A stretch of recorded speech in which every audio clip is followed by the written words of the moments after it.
All right, everybody. We've got another very special guest for you all. Everybody, please welcome back to the show, Chris Saloff. Welcome, Chris. Thanks for having me. Yeah, I can't remember the last time you were on the show. Maybe a couple years ago now. I don't, Either last campaign or the campaign before, so about a year or two, yeah. Okay, yeah. So, yeah, we're gonna talk about your next installment of Crit.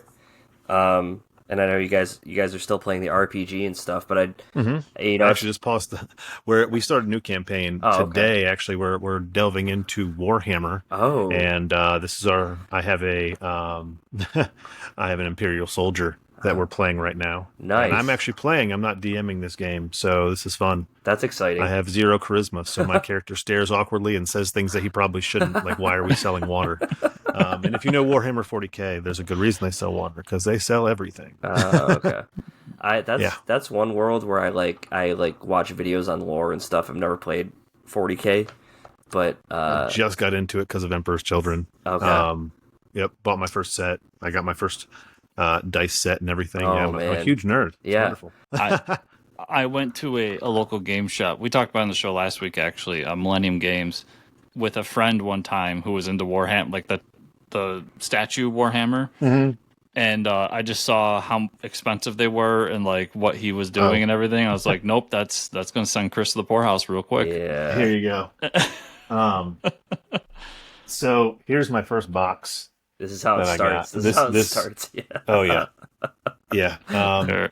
yeah. So I have a lot of work to do this summer. Just saying. Yep. Are you gonna paint them too yourself? Not myself. I'm gonna paint some of them, but Yeah. I'm gonna make my kid paint some. There 'cause you she's go. way That'll better than help. me. Yeah, That's I'll awesome. put her to work Yeah. because you can't play until they're painted, and I really Right. want to play. So Yeah. she's gonna earn her keep here. That's the one problem for me is I don't want to paint them. I don't have the patience to sit there and do it. But Oh, my D&D group, one of the guys in it has a 3D printer, and he's been making dice towers for us and little figures for our characters, and it's really cool. That's But awesome. he wants to have a painting session where we all get together, and I'm just sitting there like, yeah, I really hope that I'm not the worst one at painting all this stuff because I'm pretty bad. That's funny. I'm painting them in the Homebrewed Comics color scheme. So it's gonna be like blue to violet. nice. That's really Well, that's cool. Well, you kind of answered my first question because I was going to ask you. I know you're big into tabletop and stuff. Like, what have you been playing lately? But I There you guess go. now you're diving deep into the 40K. Oh, when I say I'm diving deep, Yeah. my girlfriend's over here. She can attest to this. Yeah. I've got the glue. I've got the molding remover. Uh-huh. I've been to the Warhammer. I went to the Warhammer store yesterday, on Free Comic Book Day, Yep. just to get the free model and the free coin, because this month is Emperor's Children, so I got a free Noise Marine. And I got into it because Noise Marines, they play guitar, and I'm a guitarist. Oh, hell yeah. So they literally cause chaos just by playing music and blowing out your eardrums. Yep. And I was like, it doesn't get much more metal than that. And their color scheme is like pink and purple and blue, which is the same color scheme as like our new Homebrewed logo. So I just immediately liked them. Yeah. Watched the video and found out that like back in the 70s or 80s, the guitarist for Queen actually signed to the Warhammer music label What? when they were producing music, and was one of the original people to put out that Noise Marine. It was that Noise Marine came because they were a metal label. What? And prior to doing comic books, I was in a metal band, Yeah. signed by a subsidiary of Sony. So I was like, I mean, it's a perfect marriage over here. We got metal music and role playing game in one. That's amazing. And, my wallet's gonna hate me, but Yeah. whatever. Oh, You, yeah. you live once. Yeah. So is that the metal version of D&D's Bard? Like they just have Pretty much, magic yes. powers Yeah. with the guitar? Yes, That is amazing. I wish I could pull the box over here and like show it up to the camera and show you. But if anybody's in here, look up Noise Marine, Yeah. and that's what I'm building. An entire army of guys that just play guitar and shred your face off. Dude, it's so funny too because I'll play Magic at the local game store like once a week, and they have dudes in there playing 40K, and they're busting out the tape measure and the laser sight and everything, and we look over and it's like, nah, that's way too complicated for us. I'm really excited for it to be that complicated. Uh-huh. I've been DMing for so long, and playing Warhammer has been something I've wanted to do for close to like 7 or 8 years, since I first found I had heard of it and I played some of it when I was a little kid. Yeah. But I played like the pre-painted Warhammer, not 40K, the fantasy series. hmm And when I saw the intricacy of what it is, I wanted to get into it. In fact, some of the Warhammer stuff is incorporated in what I homebrewed for Crit. Mm. So one of the characters, Caliber, his power set, it comes from inspiration from Warhammer. Oh, that's amazing. Because they just wanna have say, in Warhammer, there's a characters that are nulls and they're immune to the psychic energy. So they don't have magic, they have psychers, hmm and these nulls are immune to psyker energy. So Caliber is actually a null. He's immune to magic and like superpowers. hmm That's I awesome. just want to say, Mike, if you would believe it, he's underselling how metal this thing is. Yeah. This noise, The noise marine. Yeah. I'm telling you, it is there's so there's metal. a gun attached to the guitar. Yes. Underneath the strings. Oh yeah. Yeah. This And I thing see is- one here of a picture of one with a flamethrower coming off the end Yeah, of it. the- So yeah, It's the most metal you can get in the game. That, and like, I'm telling you. that like punk metal mohawk. yeah. Yes. It's amazing. Yeah, that's awesome. Yeah, this is like, if someone showed me this picture and was like, "Would you like to play this game?" I'd be like, "Hell yeah!" Sign me up. I was sold. Like the Yeah. minute, because I've been following Warhammer for a long time, Mhm. and it just so happened that right around the time I wanted to like really get into it, this faction was launching, and I was like, oh well, why not? And I started researching it, and I didn't know that it was actually launching like right then, like they were a new faction. Mhm. So everything you're getting is like brand new. I'm like, okay, cool. I'm coming in like right at ground zero for this. Yeah, I can get all the original models. I can get them as they come out, Yep. and I'm not like far behind. that's cool. Yeah, I'm that's. trying to pull one up on my phone so that I can put it up to the camera because, people got to see how metal this is. Oh yeah, There we go. Oh, this one right here. I love it's this gonna one. be our thumbnail for the video now. That's for sure. Yeah, Let's see- that's the one Yeah, I was. that's the right one there. I was looking at. Yeah, Yeah. hell yeah, that thing's amazing. Yeah, With the leopard pants and everything. seriously. Yeah, like not built for battle, but who cares, man? Who cares? Comfort. Comfort, comfort while you're flamethrowing your enemies with your I guitar. mean, if you're gonna be using a flamethrower guitar, you've got to be comfortable. And what's more comfortable than leopard skin Leopard pants, skin, right? not the dolls. Do not open my closet. Dude, that's awesome. And I mean, like you said, it matches the new color scheme for Crit that you're going for, with your new branding. So I guess we'll just jump into it. I mean, the Kickstarter's out now for, this will be issue 8. He who would be king for Crit, right? Yes. On Kickstarter now, it's got about a month to go as we're talking, and you've funded, and congrats on that. You said it was your quickest funding yet, right? I've never made $2,000 in 45 minutes. Usually, we hit 1,500 That's and then it's like crazy. a slow, like we'll end at like 1,700 for the night. Yeah. I think we ended like 21, maybe between 21 and 23. Wow. That's $100. And I was on for about an hour and a half for the live. Mhm. And we started at 7:30. Me and the other 3 members of Homebrewed Comics, we got on. We promoted we have 3 back-to-back Kickstarters. So mine, then Bigfoot Knows Karate, and then Caspian Porter versus Celestial Knight. And we were just promoting the overall Kickstarters, getting everybody hyped because we do have a special deal if you back all 3 books. Okay. And then, right at 8:00, we launched the book, and I'm just watching it, and I was nervous, like economy's tough. Mhm. My last Kickstarter didn't go so well because right when I launched that book, actually the day I launched the book, my wife wanted a divorce. Mm. So, imagine having to promote something and going through that at the same time. Right. I was unable to put all of like my ability into getting the word out about the book. We Right. funded, we did well, but it was one of my lower performing books because of that. Mm. And then on top of it, I was late. I literally shipped the books the week before this campaign launched. Wow. Like April 30th was the only day in April we could launch this book, and the way we had everything lined up, the other 2 guys had stuff going on, and I said, well, as long as my books are shipped, I'm comfortable, launching this campaign. Everything was done. I was waiting for the prints. Prints came in, and it was just like get it out. Mhm. And I have 4 packages. We're just waiting on 3 things to come in for them, and they're here, but it's Sunday, so next week those last 4 will go out. I was really wanting a special packaging for the figure, Hmm. and the packaging was just behind. So the action figure, it has its own box and everything, and I just wanted it to look right. Yeah. So I contacted all those backers. Luckily, I know them pretty well from previous campaigns and a couple of my friends, and I was like, hey, you'll just get your stuff soon. And one of them is actually one of the players, and he was like, I mean, it's not like I'm not going to see you anytime. He's like, cool. I know where you Um, live. Right. So I think, and plus, a lot of people that have backed Crit understand. I get the books out. You know, this is my 9th campaign on. Actually, sorry, I've done 10 crowdfunding between Indiegogo and Kickstarter, and I've never not fulfilled. You know what I mean? So this one was just, it was tough with the move last year and everything that was going on to really even finish the book. I had a month where I just didn't have a place to even draw. And so I updated everybody and said, hey, you know, it's been tough for me this year, but I'm going to get the book done. Honestly, issue 7, everyone that has it, it's like, it's beautiful. I'm so proud of the work in that book. I'm very proud of the dialogue. That book is like so meme worthy. It's not even funny. And Crit stands for constantly running into trouble. It's a meme in itself in the name.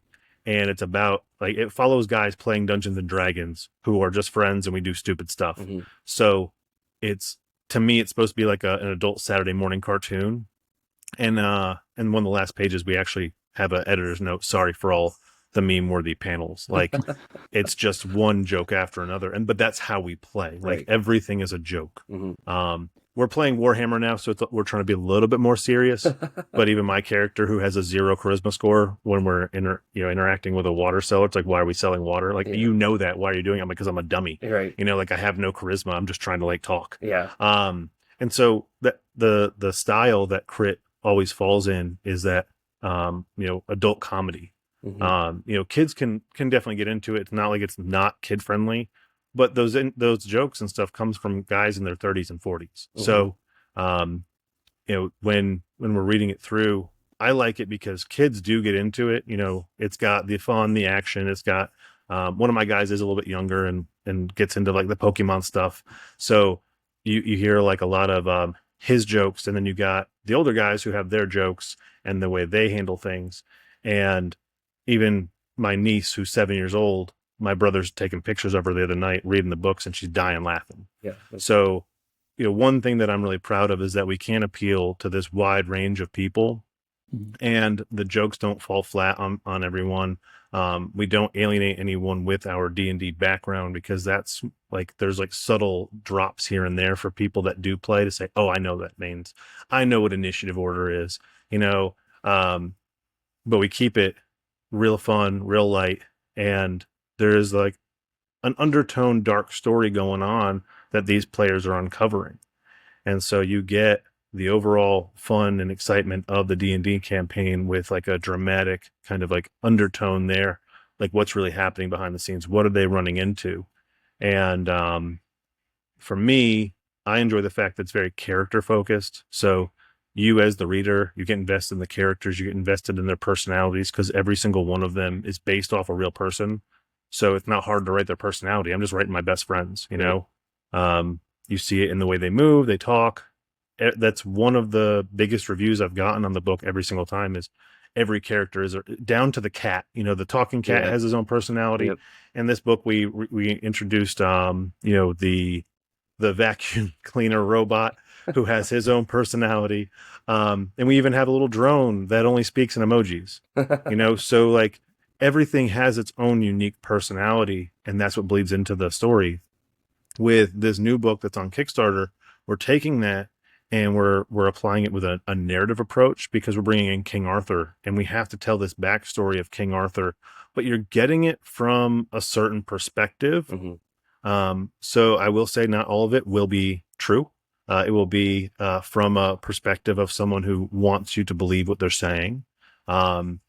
It's creating questions, but it's answering some. And then you're also getting the player's perspective of their understanding that there's bigger things than just giant robots and, green zombies that float and shoot green fireballs. But for me, the exciting part is bringing in King Arthur, because I was telling people in book 1, I'm like, this is a superhero Arthurian tale. And they're like, what? I'm like, no, it really is. Like, it's a King Arthur's tale with superheroes. How does that work? Well, I can't tell you until I hit book 8. So Yeah. give me a couple years. That's awesome. I was gonna say, I remember we've talked about this book a few times over the years, and you always mentioned it as more of a superhero book. And then as I was going through the campaign, I'm seeing King Arthur, Goblin King, more traditional D&D stuff that Mhm. I'm kind of used to. And as you said, it is kind of getting into what you always wanted to do. But what went with that decision to, as you guys were playing the game, was that just because it fit in with what you were doing, or how did that narrative build over the years when you guys were playing the game and then into the comics? It really was about getting everyone comfortable.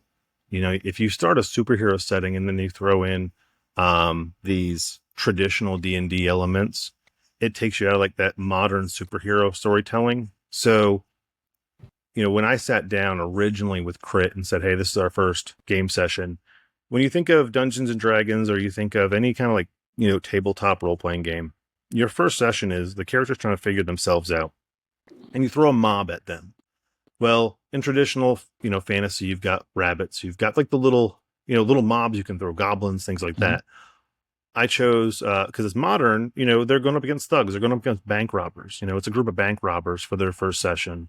And it's a gang, you know, things that make sense in a modern setting. Because I didn't want initially like my players to even have that disconnect of the real world setting. And if I just immediately opened up the world with, let's say, Goblin King, who really is a robot, you know, or, you know, King Arthur, I have to go into this huge explanation because those are known things.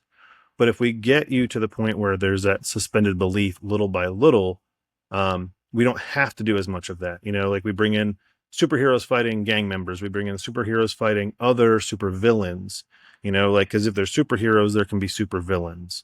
And we get into that more fantasy realm of things slowly.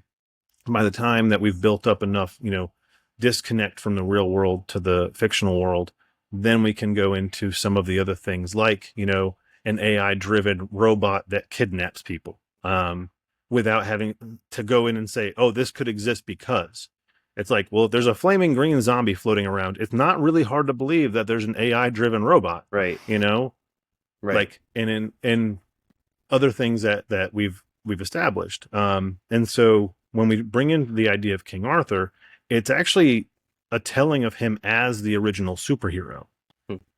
Like, he's the one that fights these monstrosities and these, you know, these things in old tales. And, you know, we as people know, you know, fight like Medusa from you know, legend, like things like that. Like, that doesn't sound weird to us because it's like, oh wow, yeah, he did fight a bunch of monsters. He could have been like the first superhero, Right. you know? Right.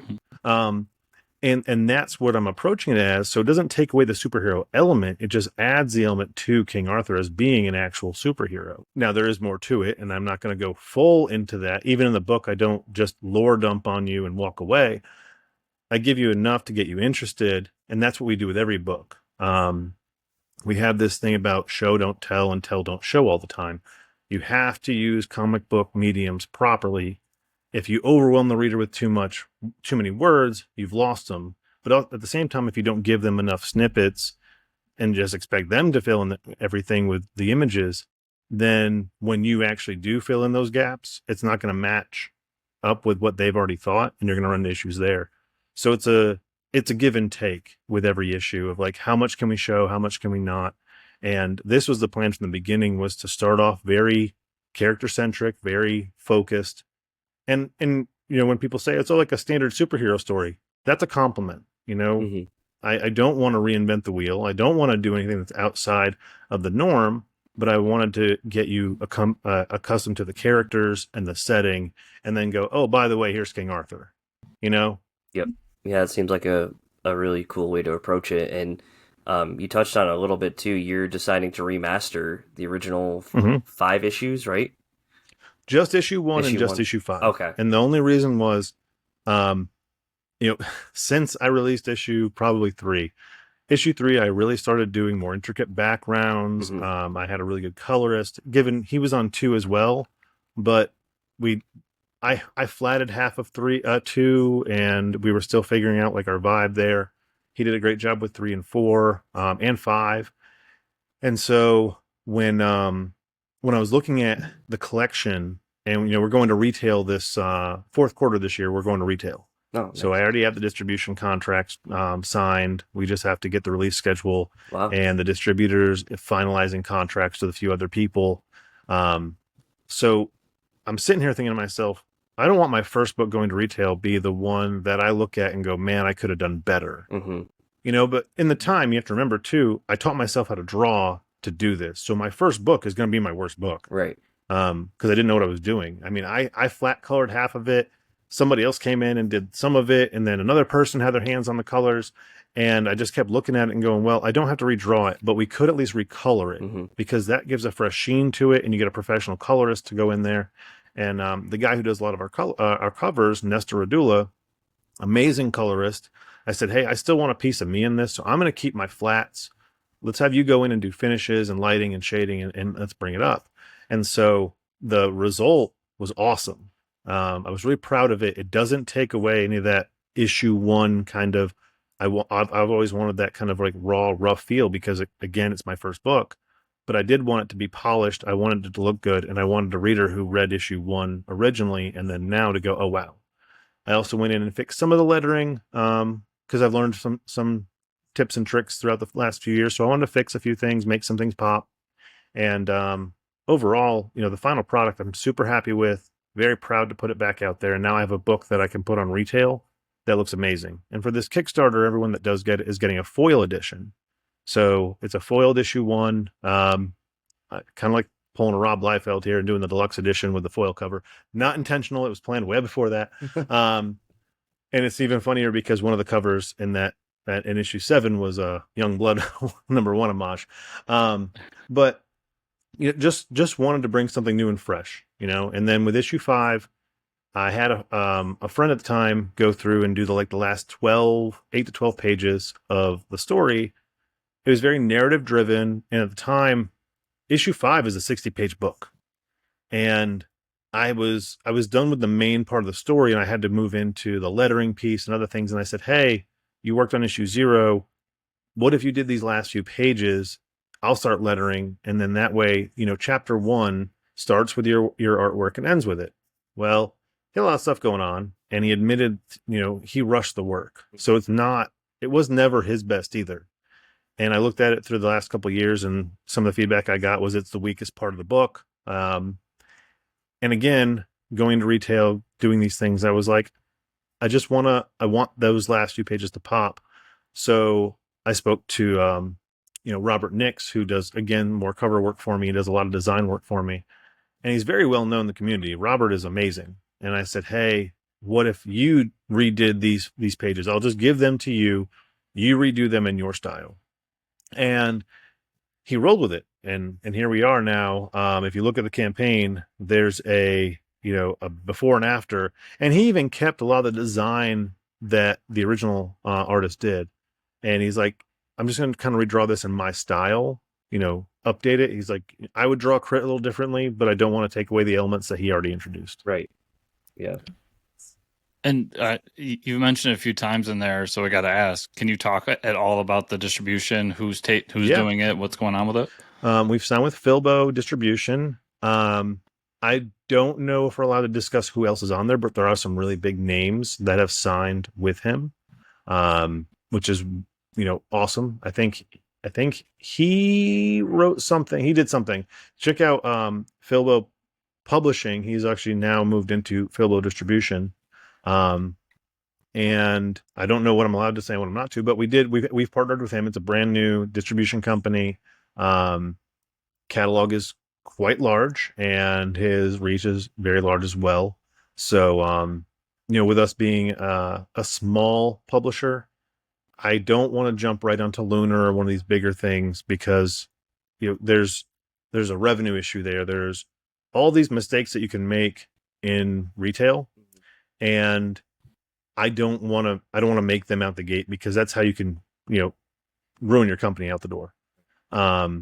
We've also partnered with Comics Wellspring for printing, and So we've partnered with them. We're getting, we've got a branding deal with them. So we're promoting them. They're going to promote us. We're getting some really good prices so we can, go to retail and not lose a lot of money and still give a very high quality product, because that's the tough game is, the revenue piece. You got to think, if you're making a book and it costs you between $2 and $3 to make, you've got to charge now $6 because half the cost goes to the distribution and the retail store, because they're going to want 45 to 50% off to sell it. Yep. So if it costs you $2.80 to print a book, you got to sell it for $6.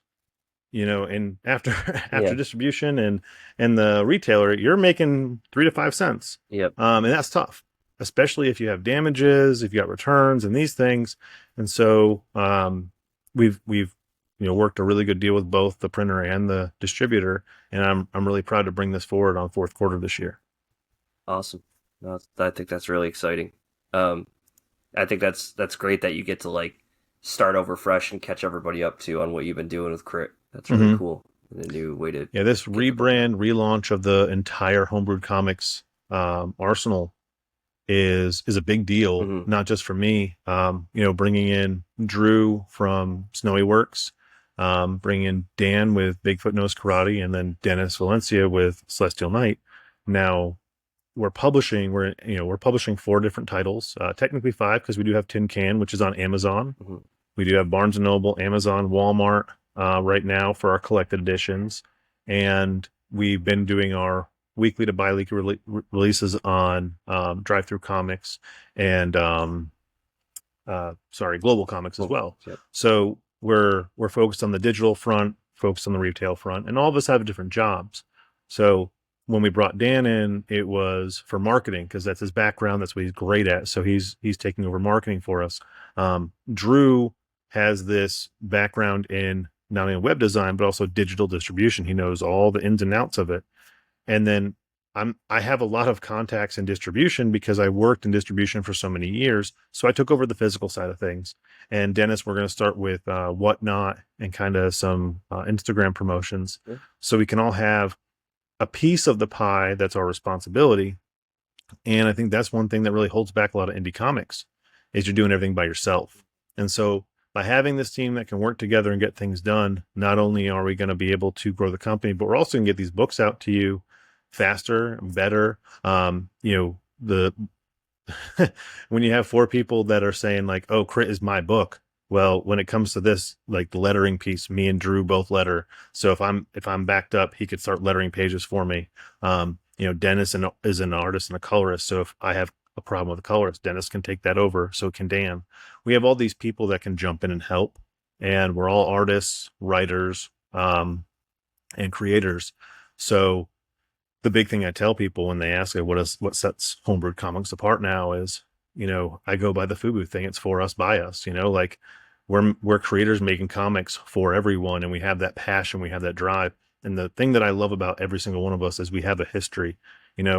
Drew has been making comics, I think, for 7 or 8 years. Dan is in the 10 to 15 years mark.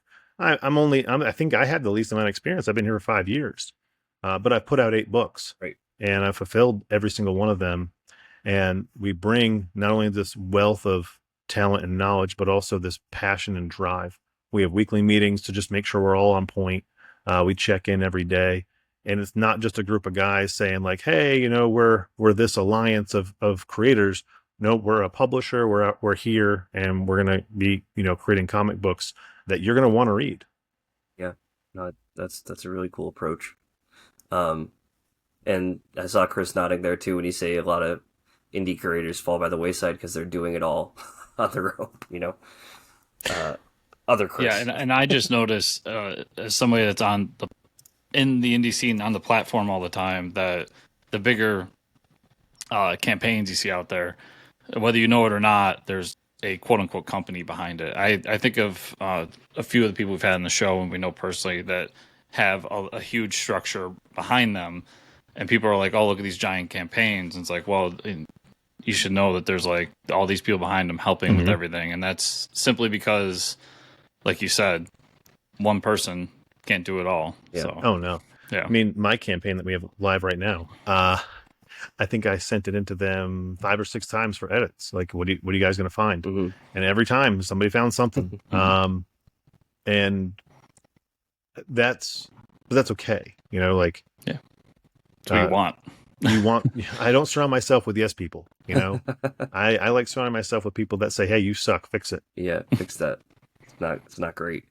And you have some stretch goals. I mean, you're already over $2,000 as we're chatting now. You got quite a few days left, and you have quite a few stretch goals. I don't know if you want We are to $77 away from the first stretch goal. the first stretch goal already. So yes. You want to talk about those? And Yeah. I mean, the last one's pretty achievable too. $5,000 for every cover to be foil treated is pretty awesome, I think. But yeah, so Comics Wellspring does a spot foil. oh, cool. And I've really wanted to do spot foil logos.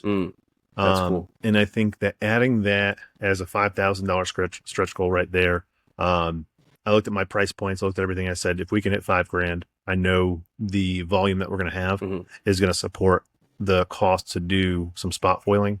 And I think that would just be really cool to put out there. Yeah, for sure. Yeah.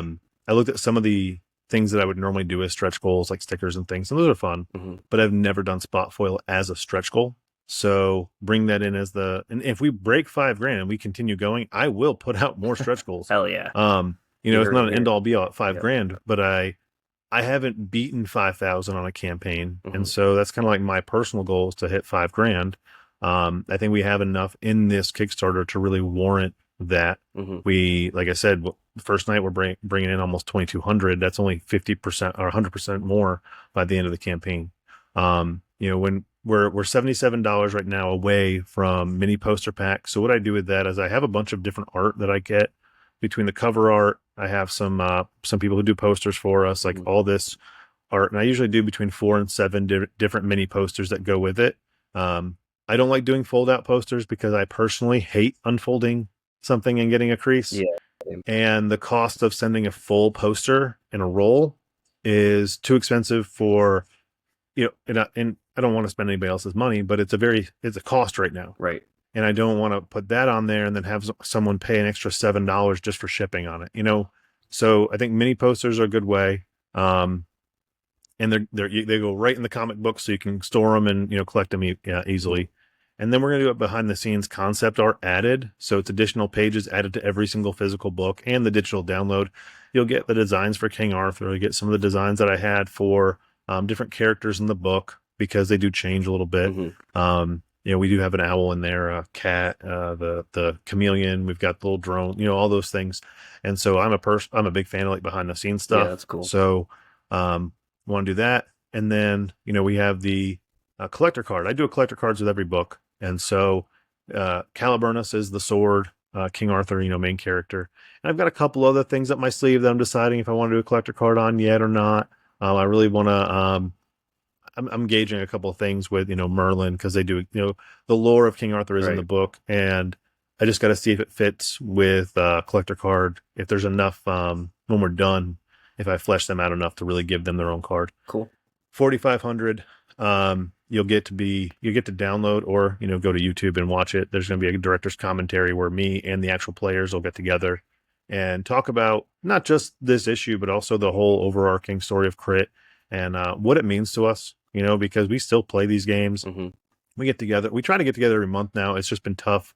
We got wrestling coaches. We got jujitsu coaches. We've got work, kids, you know, life. And as we get older, it's a little bit harder, but we still get together. Like I said today, I just dipped out of a Warhammer game to join you guys. Nice. And we'll talk a little bit about that. We'll talk about Warhammer because we can't not, because I talk about it all the time. That and Helldivers. Those are the two games that we will. Sometimes we'll get together to play D&D. One of us will cancel, and we're like, all right, turn on Helldivers. Yeah. Nice. And then, of course, at 5,000, we've got the spot foil.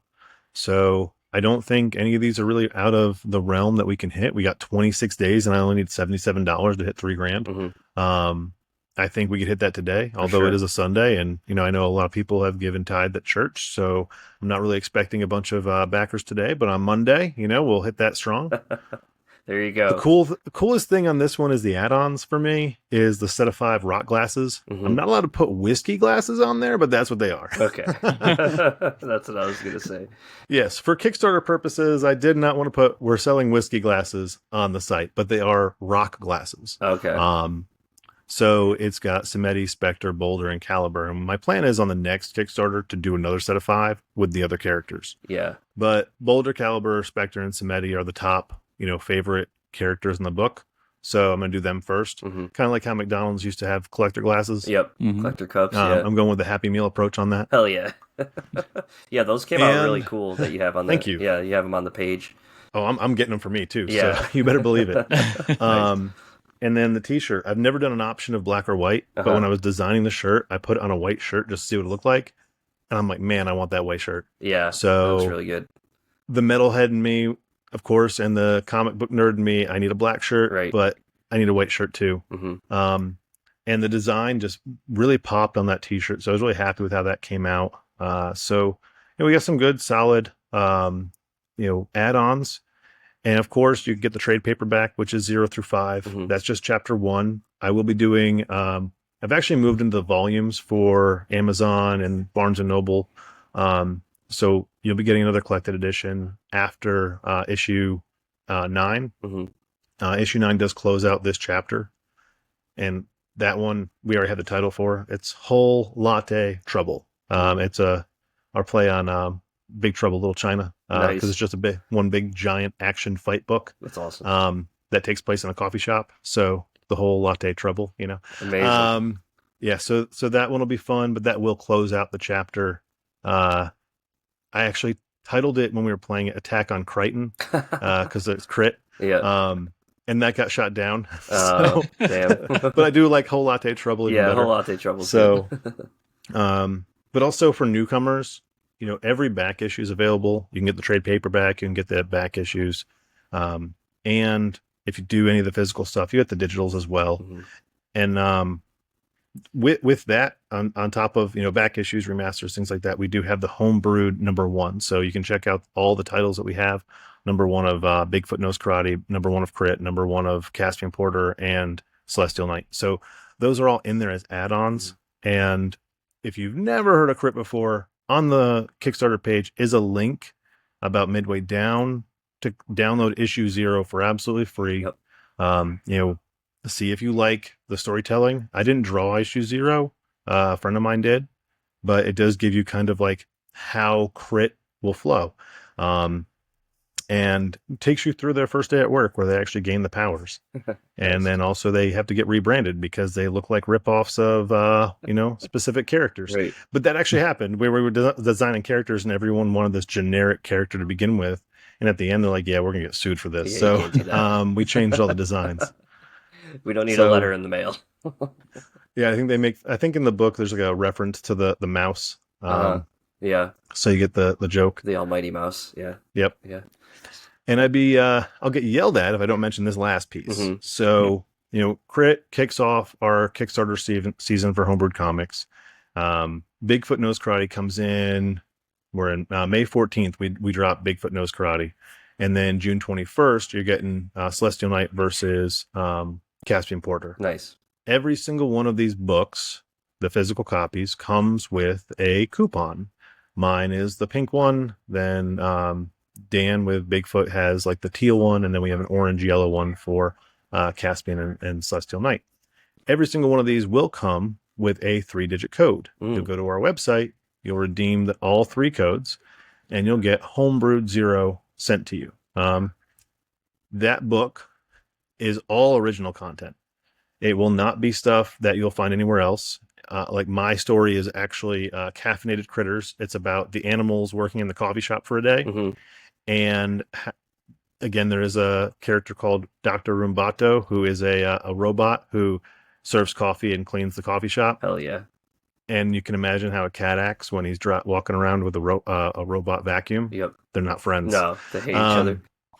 But that one's cool. I'm drawing it. My daughter's coloring it. Oh, that's cool. And that's an original story. She's been talking about doing stuff with me for years, but she loves the animals. And I'm like, let's just do 6 pages with just the animals. Cool. And so she's like, let's do them in the coffee shop. And she's 15. I'm like, all right, cool. Yeah. This summer, when I have you, we're just going to sit down and draw and color together. Yep. And she's phenomenal. Her work exceeds mine. I probably hire her to color my books on a regular basis, but she has school and she's a straight A honor student, and I cannot take her away from school to do this stuff. Yep. Maybe Talk to after me when school. she graduates. Yeah, when she graduates, she's totally my colorist. Yeah, there you go. But for now, you get a daddy-daughter story there, which is gonna be a lot of fun. Yep. Dan, Drew, and Dennis are all working on their side stories. Again, all original content. We're not just throwing splash pages in there or just filler stuff. It's going to be all original content. And we also have a 6-page story coming from Mo Lubison, who is one of our cover artists. He has a fantasy drama story that's going to take place in 6 pages. He's already 4 pages done. Wow. So that one's going to be a lot of fun. It's going to be close to 30 pages when it's done. And it'll be a foil cover too. So that foil cover will be exclusive to everyone with the coupons. No one else can get it. It's on our website. It's actually listed at $1,000. So no one will buy it. Now, if you buy it, I mean, heck, you pay $1,000, I'll send you a copy of the book. Right. You know, you don't have to back the campaigns. Yeah. But when you type that code in, it'll bring it down to $20 so you can, order it and get it sent to you. Nice. Like I said, close to 30 pages of exclusive content in a foil. That's going to be a lot of fun. So we're kind of bringing it back to the old 90s days when you'd clip out the coupon, send $10 and get a book. We're doing a very similar thing, except it's all original content that you can't find anywhere else. That's really cool. That's an awesome approach. Yeah, Chris, I know you're getting good at this because I think I had like 3 questions in my head for you, and you just answered them all right. Yeah, you just checked all the boxes. So you just had it all. I do a lot of interviews. Yeah, you're like, I can tell you're going down the list of like, okay, I got to touch this, I got to touch that, and it's like, I'm like, oh, he's got that one, Yeah. I got that. Okay, I'm just gonna sit here. I did 15 interviews before the campaign launched. Wow. And there was one day I had 3 back to back to back. Oh man. Yeah. Oh man. Yeah. Yeah. That's exhausting. But running a Kickstarter is a full-time job. Oh yeah. You know, when you're trying to raise $2,000, $5,000, whatever it is, to make your book, you got to treat it like a full-time job. Mm-hmm. I tell that to creators all the time. The work doesn't stop when you launch the Kickstarter. And I actually, when we were doing the live, I found a feature new on Kickstarter that I thought was really interesting. So if you're on the page, you can click creator and it actually says new right next to it. So I'm not wrong. This is a new feature. Mm-hmm. And you can see everything that creator has done. Yep. Now, if you go to my page, you'll see 6 completed campaigns. Sadly, it doesn't show the campaigns that I'm connected to because I'm actually, I'm connected to, I think, over 20 campaigns on Kickstarter. Mm-hmm. I've helped so many different creators with theirs. And the main reason I offer to help people is because if you look at my first campaign for issue 1, it did not fund. And that's because I had the mentality of you post it and they will come. Because that's what I was told. Mm-hmm. I was told just throw it on Kickstarter and people will give you money. Yeah. Thing is, people actually did give me money. They gave me $544. I didn't get it because we didn't fund. I asked for $2,000. Right. I did not need $2,000. I needed $500. Mm-hmm. In retrospect, I would have funded had I put the right amount on there. But when I was researching, it said the average book asks for $2,000. So I thought, to fit into that average, I had to ask for that. Completely wrong. Luckily, with issue 1, a friend of mine gave me $500 just to finish it. Mm-hmm. And so I did finish the book. I sent it to every one of those backers for free. Oh, awesome. So, I like that. I like being able to see the story of like, hey, his first one didn't work, but the next year he came back in and was 520% over his budget. Right. And every single one of our books is funded except for that one. And you know what? I'm okay with that. I'm proud of it because it showed everyone that, hey, this guy's going to fall on his face real hard, not promote it, not do anything. I didn't make an Instagram. I didn't have an Instagram, Wow. Yeah. But exactly 5 years later, we're launching our 8th book. We've fulfilled all 7 issues beforehand.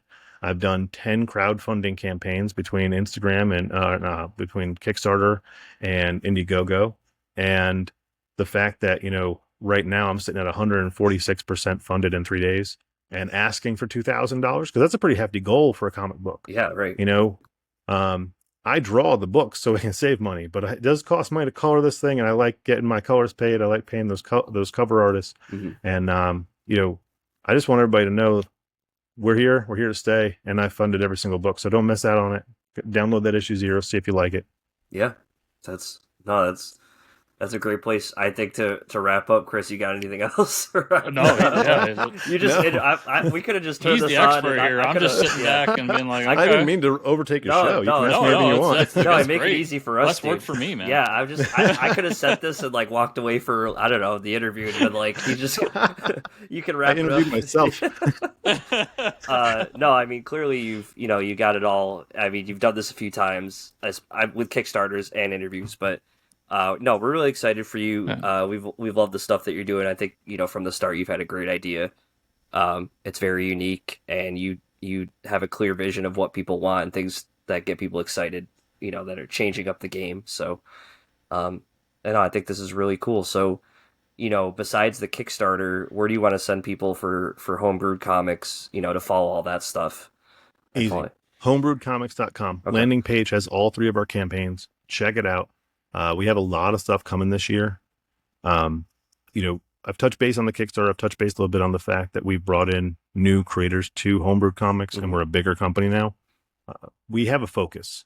Homebrewed I won't be growing the brand anymore this year. I'm keeping it where it is because I think it's a safe space for us. We can manage it properly, and we can fulfill and fund and do what we need to do to show the readers that we're here. Yep. We won't expand until next year. We already have our release dates all the way through 2026 in retail. Everything's done. Everything's ready. So, you guys will see us grow next year. For this year, check us out. Check out all the titles we have and download the free issues that we got on there for it. And just stick with us because we're bringing some big things to the table. And I got a title on here called Bigfoot Knows Karate coming up in less than 2 weeks, about a week and a half. We're dropping Bigfoot Knows Karate number 3. And I got to tell you, that's a really fun story. If you know Dan Price and you've read Bigfoot 1 or 2 or Hinagon, the title says it all. Yeah. It's Bigfoot doing karate against Kung Fu Thulu. Come on. What more do you want? Right. It's a fun cryptid story. Yep. And I do love that all of our books have some fun elements, have some fun sci-fi, and we have a little bit for everybody. So please check it out. Keep up with us. And my last thing that I will plug for one of my guys is this puppy right here. We have an ash can for Celestial Knight versus I just got a sticky on it in 1 second. I got my notes. Celestial Knight versus Caspian Porter. Oh, cool. It is on our website. There are only 75 of these things printed. Okay. This is the ash can version, just so you can get a little bit of info on both characters. Celestial Knight has 2 books out. Caspian has 5. You can get all of those off the site as well in digital form. So, check it out. Check out all 3 campaigns. Get that Homebrewed 0, and I'll talk to you guys soon. Yeah. Because I'm going to keep going. Awesome. I'd love to hear it. Yeah. So everybody out there watching and or listening, first of all, if you're new to the show, Dan Price has been on a few times, so go back and listen to those so you can learn more about Bigfoot Knows Karate. But as you know, always, there will be links in the show notes down below to the Kickstarter, to the Homebrewed Comics website, and as many of the social media handles as I can find down there below as well. So make sure to check those out and check out the campaign. Chris, thanks so much, man, for the time today. It's been a pleasure as always. Same. And, thank you. Best so of luck much. with the rest of the campaign. Appreciate you guys.